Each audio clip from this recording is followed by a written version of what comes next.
నా ఆత్మీయ కళాకారులారా, వందనం, కళాభివందనం, తెలంగాణ ఉద్యమాభివందనం. డిసెంబర్ 12, 13 పాటల పల్లకిలో 32 గంటలు దగా పడ్డ కళాకారుల డప్పుల మూత సుందరయ్య విజ్ఞాన కేంద్రం హైదరాబాద్లో నిర్వహించుకుంటున్నాం. తెలంగాణ వ్యాప్తంగా దగా పడ్డ కళాకారులంతా దండై కదలాలే, సుందరయ్య విజ్ఞాన కేంద్రం దద్దరిల్లాలే. 2 రోజులు ఆట పాటలు మారుమోగాలే.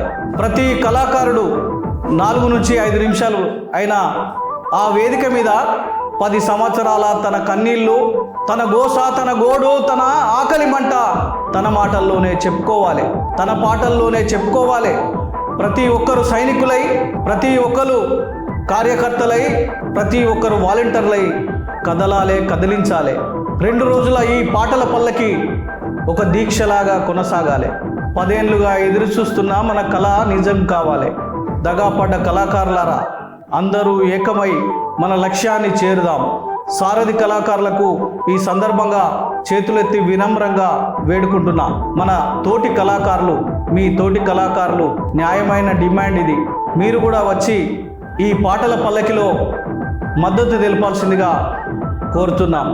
సారథిలో ఉద్యోగాల కోసం 10 సంవత్సరాలుగా పడిగాపులు కాస్తున్న, ఎదురు చూస్తున్న కళాకారులకు ప్రభుత్వం ఆదుకొని ఆకలి తీరుస్తుందని ఉద్దేశంతో ఈ కార్యక్రమం కొనసాగుతుంది. ప్రతి ఒక్కరూ కదిలి ఈ పాటల పల్లకిని విజయవంతం చేసుకుందాం. ఈ పాటల పల్లకిని విజయవంతం చేసుకుందాం. మన లక్ష్యాన్ని చేరుకుందాం. మీ నేర్నాల కిషోర్. నమస్కారం.